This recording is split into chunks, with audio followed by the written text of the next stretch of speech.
नमस्कार दोस्तों। आज हम राज्यपाल सीरीज के बारे में अध्ययन करेंगे। तो राज्यपाल शॉर्ट नोट्स के रूप में बताऊंगा मैं आपको। देखो, मेरा यूट्यूब चैनल है रघुवीर लूनिया, ये आपको ध्यान रखना ही है, ठीक है। राज्यपाल होता है उसका सबसे पहले वो उसका पद होता है, वो संवैधानिक पद होता है, ठीक है। और ये निरीक्षक यानी राज्य का निरीक्षक होता है राज्यपाल। राज्य का निरीक्षक कह सकते हैं हम राज्यपाल को। और राज्य की कार्यपालिका शक्तियां किसको प्राप्त होती है? राज्यपाल को प्राप्त होती है। कार्यपालिका शक्तियों का जो उल्लेख है हमारे संविधान में, वो अनुच्छेद 152 से 167 के अंदर है। संविधान के भाग 6 और अध्याय 2 में है। अब मैंने एक फॉर्मूला बनाया है जो राज्यपाल के अनुच्छेदों को याद करने का।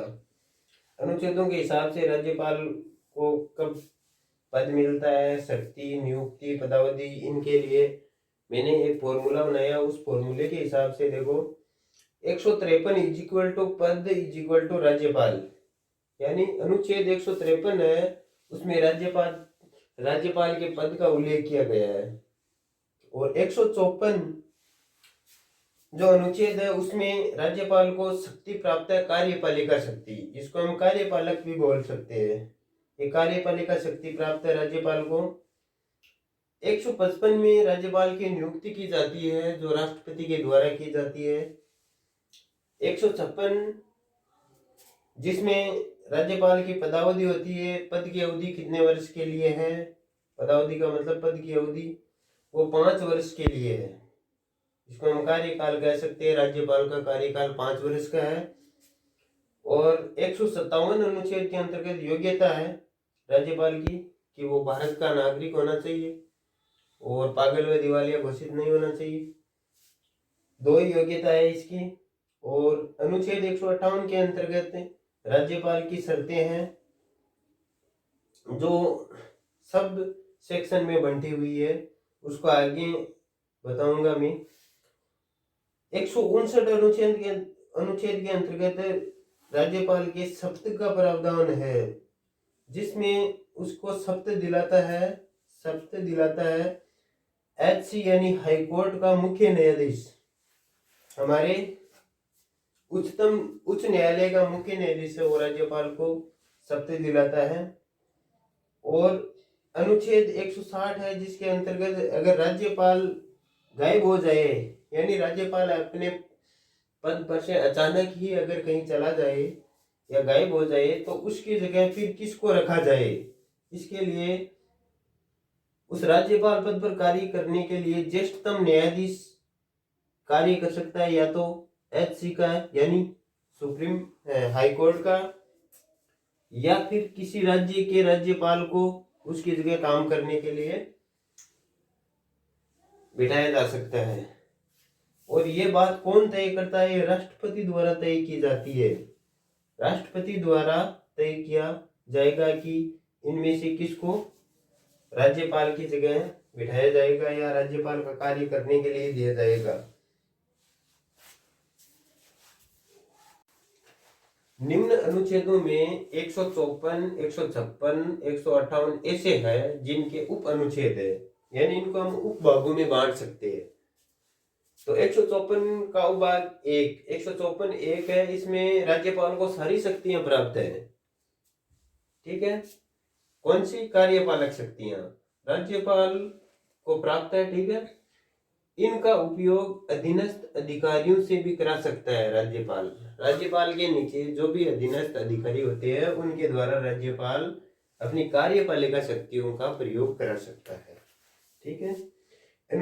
अनुच्छेद 156 को 3 भागों में बांटा गया है। अनुच्छेद 156(1), 156(2), 156(3), 3 सबसेक्शन है इनके, जिसमें अनुच्छेद 156(1) में राष्ट्रपति के प्रसाद पर्यंत राज्यपाल अपने पद पर रह सकता है। राष्ट्रपति अपनी मर्जी चाहे तब राज्यपाल को रख सकता है, अगर उसकी मर्जी नहीं है तो उसको हटा भी सकता है। राष्ट्रपति के प्रसाद पर्यंत ही राज्यपाल अपने पद पर रह सकता है।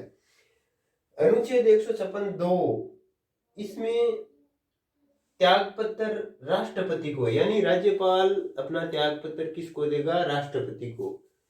इसमें एक फंडा होता है कि राष्ट्रपति ही इसको नियुक्त करता है, यानी जो जिसको नियुक्त करता है वही उसको त्याग पत्र देता है, यानी राष्ट्रपति ही राज्यपाल को नियुक्त करता है और त्याग पत्र ही राज्यपाल राष्ट्रपति को देगा। ठीक है।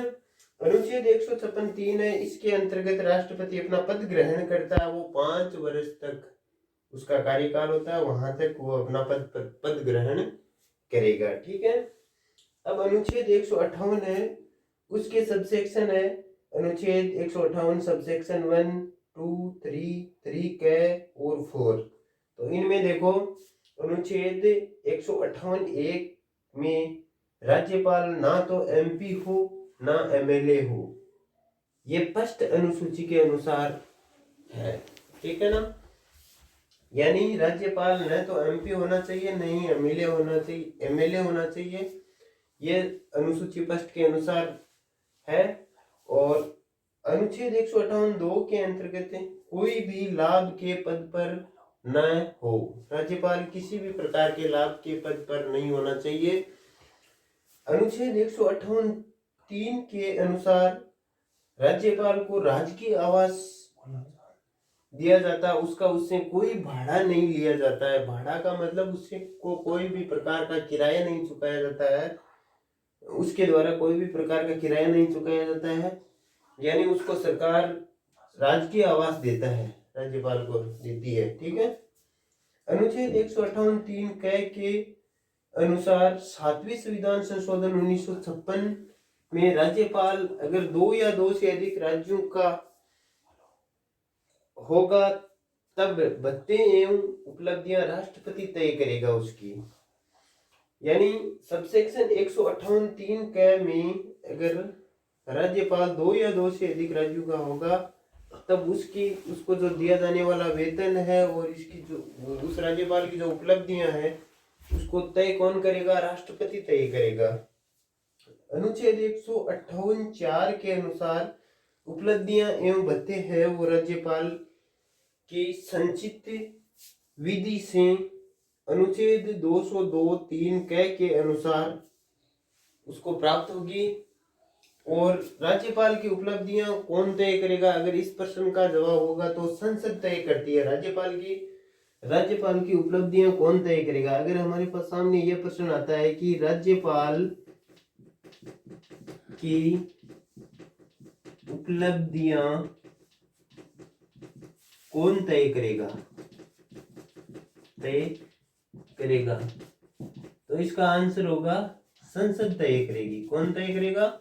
संसद।